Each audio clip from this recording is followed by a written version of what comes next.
কেমন আছেন সবাই? আশা করি ভালো আছেন। আজকে রবিবার, আজকে প্রথম আলো দেখেন 29 সেপ্টেম্বর রবিবার। আজকে ভেবেছিলাম ভিডিও বানাবো না, কারণ হচ্ছে আমার পত্রিকাটা পড়ে খুব একটা খুব ইম্পর্ট্যান্ট মনে হয় না আজকের কয়েকটা নিউজ ছাড়া। যাই হোক, তারপরেও অনেকে চাচ্ছেন সেজন্য বানালাম। ইথিক্সের ব্যাচ শুরু হচ্ছে। আপনারা জানেন যে আমাদের আগামী বুধবার থেকে ক্লাস শুরু হবে। আপনারা চাইলে ভর্তি হতে পারেন। এবং ইন্টারেস্টিং একটা ফ্যাক্ট আছে, আপনারা জানেন আমরা পরীক্ষা নিচ্ছি জব প্রিপারেশনের জন্য।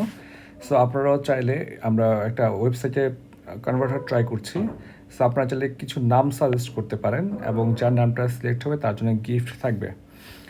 দেখেন, কয়েক মাস নজরে রেখে হিজবুল্লাহ প্রধানকে হত্যা করা হয়েছে। 1992 সালে মাত্র 32 বছর বয়সী হিজবুল্লাহ প্রধান হন হাসান নাসরুল্লাহ। ইউনিয়ন ব্যাংক থেকে 18,000 কোটি টাকা সরিয়েছেন এস আলম। বৈষম্য বিরোধী স্বাস্থ্য উপকমিটি রিপোর্টে তারা জানিয়েছে ছাত্র জনতা আন্দোলনে নিহত হচ্ছে 1581 জন। প্রথম পেজে আর তেমন কিছু নাই। দেশের উদ্দেশ্যে প্রধান উপদেষ্টা নিউ ইয়র্ক ত্যাগ করেছেন। দেখেন যে আপনার সাইড লাইনে আপনার 40টি উচ্চ পর্যায়ের বৈঠক অংশ নেন। 4 দিন, কিন্তু আপনার 3 দিন সম্ভবত উনি ছিলেন। 40টা বৈঠক মানে কিন্তু বিশাল বড় ব্যাপার, এবং এটা সাইড লাইন ডিপ্লোমেসি বলে। এখানে কিন্তু আমি প্রতিদিনই কথা বলতেছি, আজকে আর না বলি। ডেঙ্গুতে একদিনে 7 জনের মৃত্যু, হাসপাতালে 860 জন। একদিনে 7 জন, একটা কোভিডের মতো মনে হচ্ছে না? কোভিড যেভাবে 10 জন 7 জন 8 জন করে মারা যাচ্ছে, তেমনিভাবে হচ্ছে আপনার একদিনে মারা গেছে। আপনার এগুলো কিন্তু খুব গুরুত্ব দিয়ে দেখা উচিত। নানান ইস্যুতে কিন্তু আমরা ডেঙ্গু ইস্যুটাকে একদম ভুলে গেছি। ভারতে ভ্রমণের শীর্ষে হচ্ছে বাংলাদেশিরা। এবার দেখেন, বিচার যাতে বিতর্কমুক্ত হয়। যদি আপনি বিচারটাকে বিতর্কমুক্ত না করে, অর্থাৎ বিতর্কিত একটা বিচারের মাধ্যমে আপনি অপরাধীকে সাজা দিলেও সে কিন্তু বীরত্ব পেয়ে যায়, বা মানুষ তাকে মনে করে সে ইনোসেন্ট। অর্থাৎ বিচারটা পারফেক্ট না হলে আপনি হচ্ছেন অপরাধী, কিন্তু মানুষ অপরাধীকে হচ্ছে আপনার একটা সিম্পেথি চলে আসে। সেই জন্য সবসময় বিচার বিভাগটাকে রাখা লাগে বিতর্কের ঊর্ধ্বে। 4 নম্বর পেজে দেখি আমরা 13 দিনের মাথায় পাঠ্যপুস্তক পরিমার্জনের সমন্বয় কমিটি বাতিল করা হয়েছে। নির্বাচনের রোডম্যাপের আগে সংস্কার রোডম্যাপ চাই বলেছে জামাতের আমির।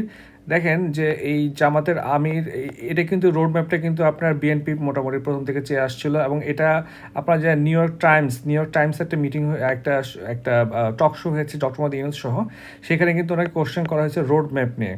অর্থাৎ সবাই হচ্ছে আপনার রোড ম্যাপটা জানতে চাবে স্বাভাবিক করে, আপনি কেন আসছেন, কি করতে যাচ্ছেন, কী কী চেঞ্জ লাগবেন। ঠিক আছে, আপনি 10 বছর থাকেন সমস্যা নেই, 100 বছর থাকলেও সমস্যা নেই, বাট এক্স্যাক্টলি থেকে আপনি কী করতে যাচ্ছেন, ঠিক আছে, এটা কিন্তু সবাই জানতে চায়।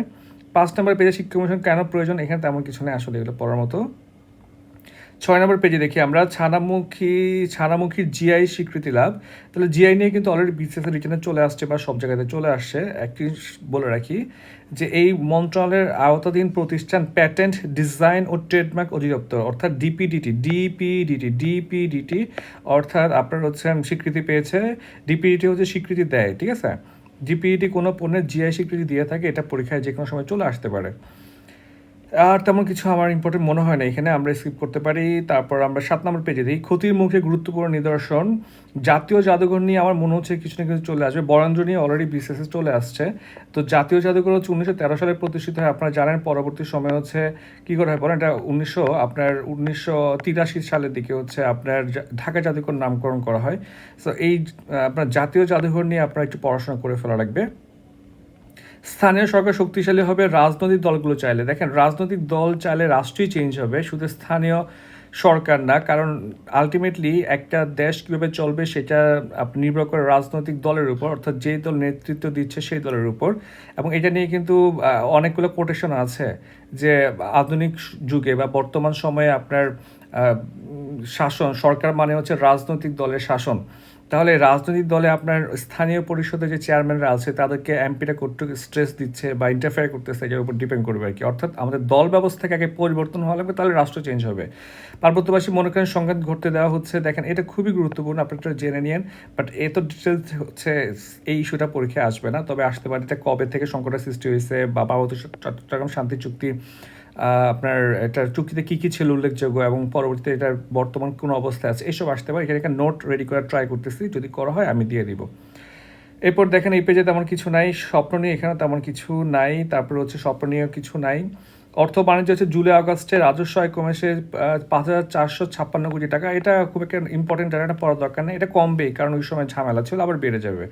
সোনার ভরিতে আপনার দাম কমলো হচ্ছে 1259 টাকা।